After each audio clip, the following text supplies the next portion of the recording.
Good afternoon, good morning, wherever you are. Thank you all for joining us for today's Rally for the Y Roundtable. My name's Doug Currier. I'm the YMCA Experience Manager with Expresso. We're here today. We've got a great panel. Andrea Champagne joins us from the Greater Providence YMCA. Yvette Lyons joins us from representing the Pierce-and-Kitsap County YMCAs. And joining us in just a little bit, he's tied up in a call right now, will be Peter Waisgerber. He's with the Metro West YMCA. You're seeing these faces because these are the rally faces. For many of you that have participated in our annual event, this has become a staple in their fundraising efforts, and we're glad to be able to run this event with all the challenges the world is collectively facing, in hopes that we can leverage Expresso, our bikes, and our platform to help continue to raise funds and awareness around what Ys are doing. What we're going to do today is we're just going to kind of do a roundtable. I've got some questions that I'm going to ask each of these lovely participants. We will have a Q&A section. So on your screen, you have a Q&A. If you have a question that you'd like answered, by all means, just put that in there. We'll be sure to hit that before we end. Real quick before we get started, the rally, for some of you that are completely new, hopefully you've seen some of our resources that we've been pushing out via email through our Facebook group. But there's some really good information on how the rally works, some tips and tactics of how to be successful in years past. We won't get into that as much, but if you need those resources, be sure to let me know. My email is doug@expresso.com, and I can get those to you. Or you can just ask some questions here with some of our celebrities here. So, with all of that out of the way, we're going to get started. So every year we partner with our rally, with our Expresso community in the YMCAs to help raise funds. We donate 10 cents a mile for each Y and participant that joins, but it's become more of a platform to tell stories, share messaging around what the Y is doing. So thank you all for joining and participating in this year's event. Though it's going to look different this year, we're hoping that it will be just as impactful. So Yvette, Andrea, thank you both for joining us today. As you know, we've kind of laid out some questions related to the climate that we're in and how it's going to really impact this year's campaign. So I'm going to just jump off and ask, how has the rally sort of changed your perspective on approaching the rally this year? Andrea, do you want to lead things off and tell us about that? Sure. I think for us, one of the things we've already discussed is how typically for the rally, we would go straight out trying to get every member that came in the building to sign up to ride, right? We wanted everybody to ride, and we were trying to educate people on riding. And last year, Cranston had 91 registered riders. And of course, things are a little different now, right? Depending on how your Y is currently functioning. Right now at Greater Providence, we're still in a registration system, right? So we just don't have the volume of members coming in. And we were just trying to take a look at how we've set the rally up in the past. And we're, I think this year, trying to focus on what we've dubbed sort of champion riders. We took a look at our data from last year and we had 91 riders registered, but it was our top 11 riders that raised, I think, $7,500 of the $10,000 that we raised, right?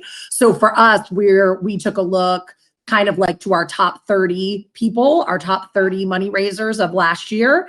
And our plan is to really connect with them directly to say, hey, you've been so successful for us in the past. This is what we're looking to do. We're really looking to connect with people who are going to be able to do some of that fundraising on their own, whether it's connecting it through their social media or their family members, because we know we're just not going to have the foot traffic, right? We're looking a lot of times we had done several sort of signature events where we would have teen nights. We would ride until midnight. We'd partner up with group exercise classes. And not to say that we won't do those things this year, but I think for us, it's really been more of a concentrated effort to look at who's been the most successful to us in the past and how do we get them, to your point, Doug, how do we get them the resources they need to be able to share the story of what the rally is and what the Y does, particularly what the Y's been doing during COVID, to really try and mobilize their sort of networks and not worry as much about trying to like get every single person that walks in the door on the bike and register for the challenge. Awesome. Thank you so much for that feedback. For those of you on the call, you notice Peter just joined us. Peter, thanks for being here. Love the shirt in the background. Like that? Yep. So Yvette, along the same lines, you represent Pearson-Kitsap County YMCA's as an association. Last year, your association raised almost $60,000 with this event. Obviously, things have changed, but what has sort of been your mindset or approach with all that's going on this year? Yeah, so in our association, many of our staff are no longer with the association that have been a part of Rally before. We're definitely running on a skeleton team. And so we've really taken an association approach. And so preparing materials and setting plans for every community center within our association, not everyone just kind of doing it on their own. Also, just really looking at this as a way to re-engage our members. Rally, we've been doing Rally for 5 years now, and it's something fun, and lots of our members look forward to it, and it's something that feels normal. And so I'm looking at it as a way to get our members excited and not only raise money, but build some of that energy again. And a lot of the participants in previous years, what they've shared they enjoy most about Rally is the camaraderie aspect of it. And so just bringing something fun and normal back. And campaign, obviously, this is a different time. And so this is a fun way for us to kind of kick off our campaign season. So yeah, we're excited about that. Awesome. Peter, along the same lines, we talked earlier in our talks about messaging the rally differently this year. Can you tell us a little bit about, your Y and Metro West and how you're maybe messaging the rally different this year with all that's going on with COVID? Yeah, I'd be happy to. And I think Yvette's point about the sense of camaraderie is so important. Our rally team, our rally group has become this really fun community, and they've bonded over the years, and they've really loved being a part of that. But because of that, we've been able to engage, more than 100 really passionate advocates for the work that we're doing. So while folks are slowly starting to come back to our facilities and still nervous, rightly so, with the challenges that we're all facing, and folks just starting to get back into that swing of things and starting to get vaccines, we've really started focusing on the messaging of the impact. And I think Andrea was talking about this a little bit too. We have a remarkable story to tell over the past year, from emergency childcare to food programs, addressing food insecurity for kids, for families, to remote learning programs. And here's our opportunity for those passionate advocates to be a part of that and to help us with that. So while they may not be as comfortable yet, or there are different degrees of being comfortable coming back, we know they're comfortable with the why. We know they're comfortable with the message, and we know if we can make them a part of this response that we've had and connect them to something good and have a real bright spot in the midst of everything, that's a win-win for everyone. Awesome.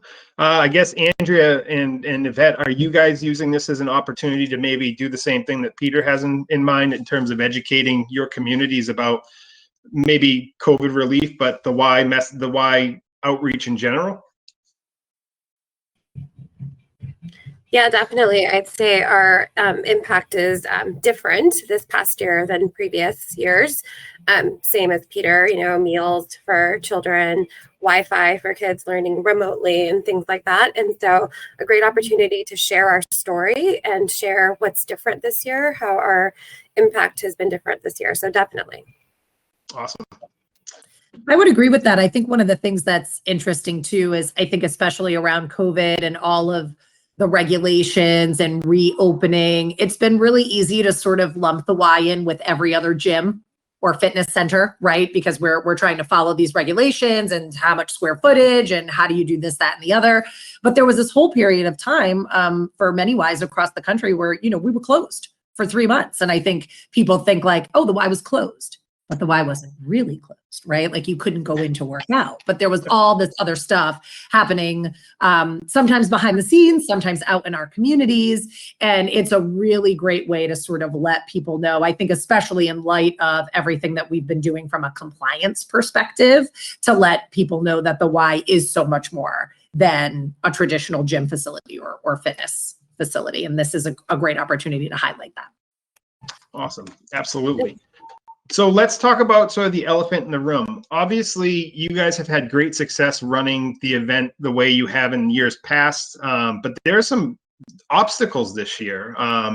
What are you guys, as sort of the cream of the crop YMCAs with this event, what are some of those challenges that you're facing, and what are you doing to hopefully get past them in hopes of having a successful campaign this year? Peter, do you want to start?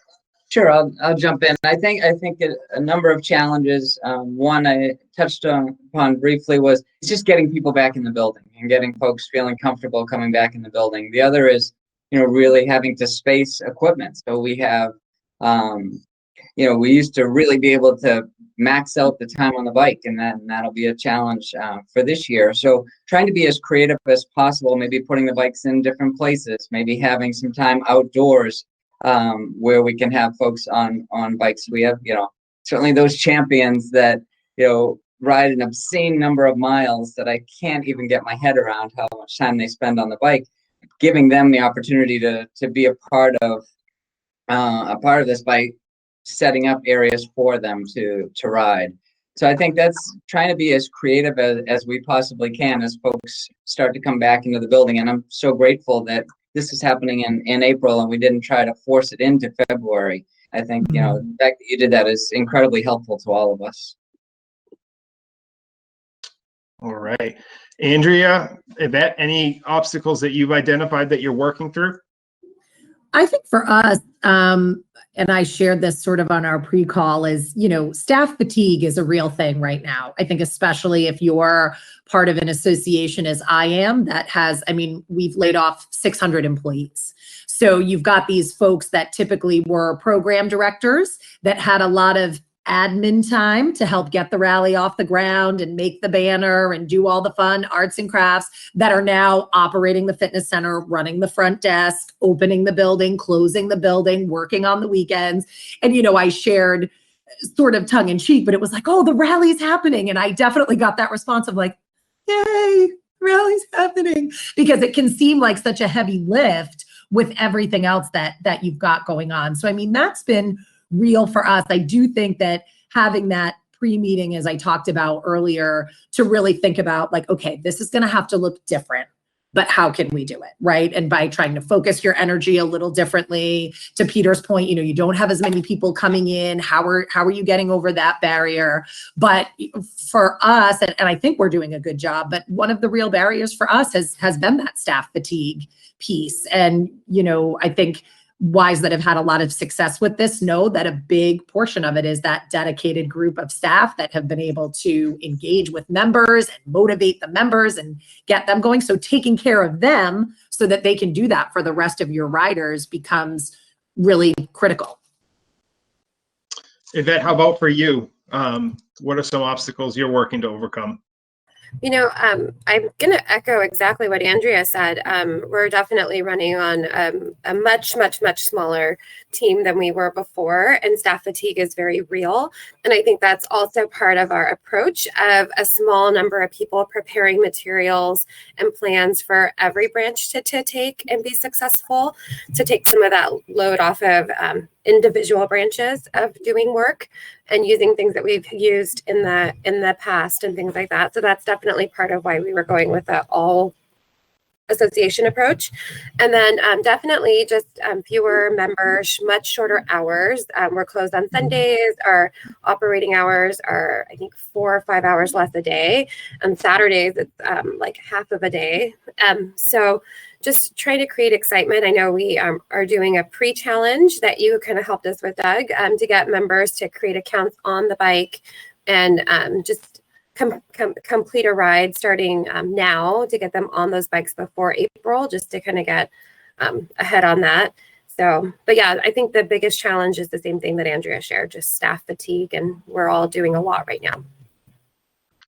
Great. Peter, when we spoke last week, you had talked about, look, the rally's going to be different. Anybody can click on our leader page and see that there's not as much participation this year. But you like to talk about the opportunities, not just the obstacles. It would have been easy to sort of cast this program aside and maybe scrap it for the year, but you've all signed up. You're gearing up. Talk about some of the opportunities that you were excited to participate this year for.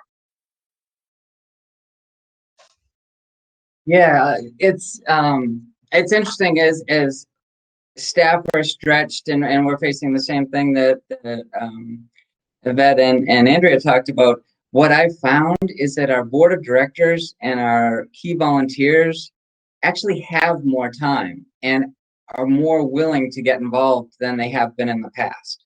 So I think while on the staff end, it's a challenge. On the volunteer end, we have a real opportunity to engage folks and create more champions of this event. I do have to say, it's amazing how many people in the Metro West section of Massachusetts know Yvette's Y.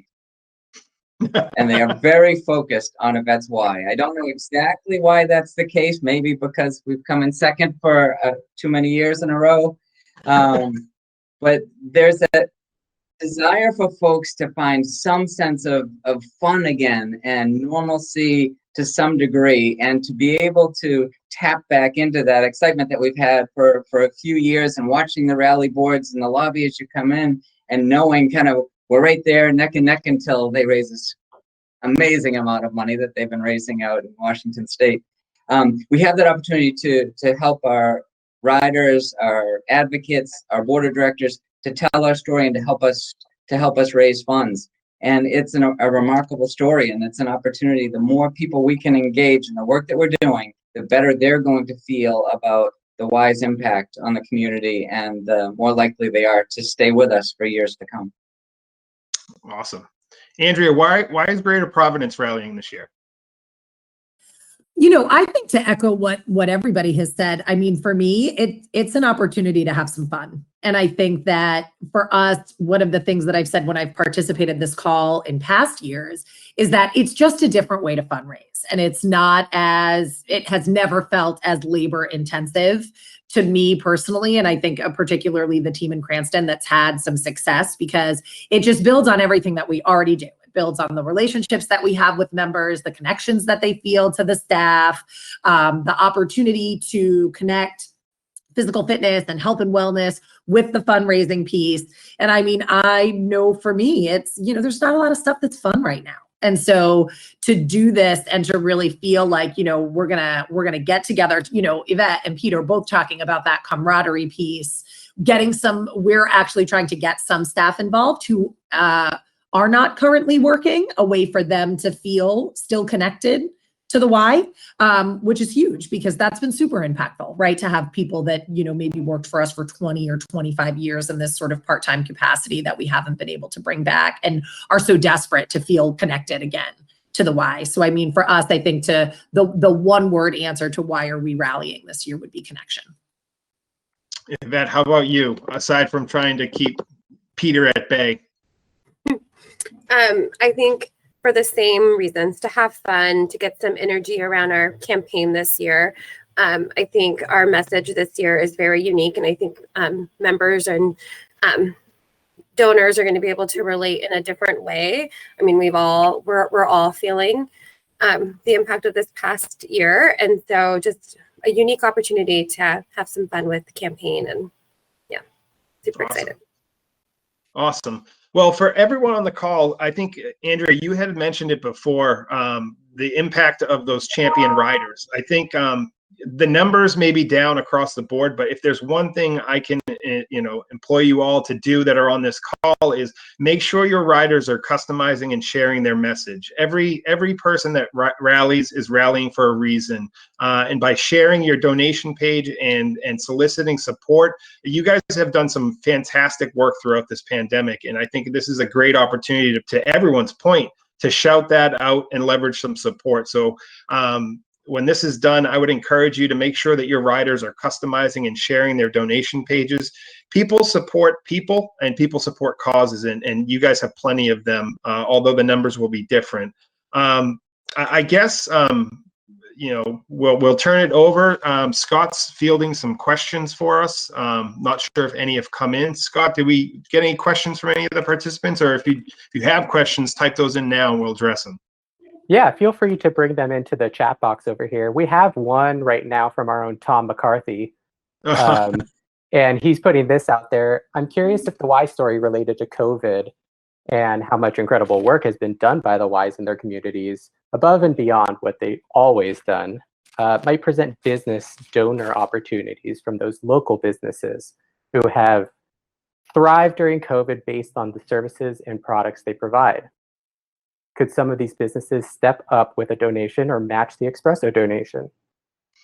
That's a great call out. And we for the last couple of years we've sort of talked about sort of the matching sponsor opportunity, and it's in our past recordings and webinars. But Peter, maybe kind of talk about Tom's point and what Metro West has done in the past and could be planning to do for the future to leverage the type of support that Tom sort of is shouting out.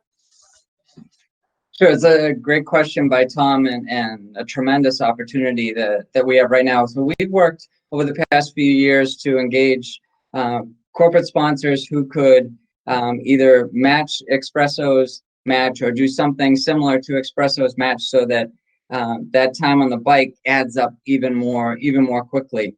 I think what I found, when we were about halfway through the shutdown here in Massachusetts, we were looking at sponsors for different things, and I was really worried that businesses would put a hold on sponsorships or would really be reluctant to go down that road. And what we found was just the opposite. When we went out and we were talking to companies and sharing our story, they wanted to be a part of that. They saw that, everyone's struggling, right? So every company's employees are struggling. And for them to partner with an organization that's right there on the front line, that's making a difference. And we know that need isn't going away.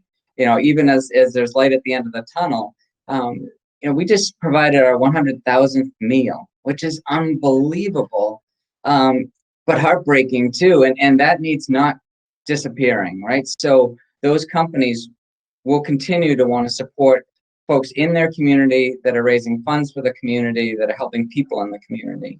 And I think by positioning that they can partner with the Y, with Expresso, with something that's fun and exciting, and we can get the word out through social media and different avenues to promote their business at the same time. I think it's a great opportunity. Awesome. Scott, any other questions that may have come in? I don't see any in the chat box here, but Not yet, but the chat box is going to stay open for anyone who wants to type in questions over here. Okay.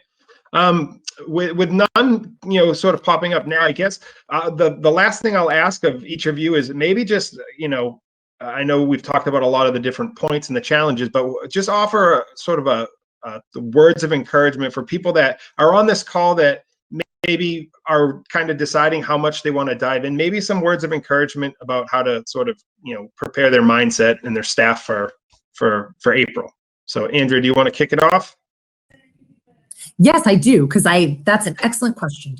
One of the things that I would say is, I spoke a little, I know Yvette spoke a little bit about staff fatigue, but I will say getting a small group of people together to talk me through how we were going to do this was all the help, was all I needed to sort of get back on the horse, right? So I would encourage everyone. I think sometimes when you're in this sort of environment, the thought process sometimes is I don't want to bother anybody, or everybody's so stressed out, so I'll just kind of try and do this by myself. But just getting a group of people together, whatever that looks like for you, whether that's your leadership team at your branch, or like Yvette was mentioning, they're doing more of an association wide type of a thing. For me, it was two of my top staff fundraisers from previous years. And I was like, guys, help me wrap my head around how we're going to do this. And just that, I was sitting on the floor of the Welcome Center. It wasn't even this, very formal agenda meeting. It was just here's my notebook and my pen, and I'm going to plop myself right down here on the floor, and we're just going to talk it out. So I would say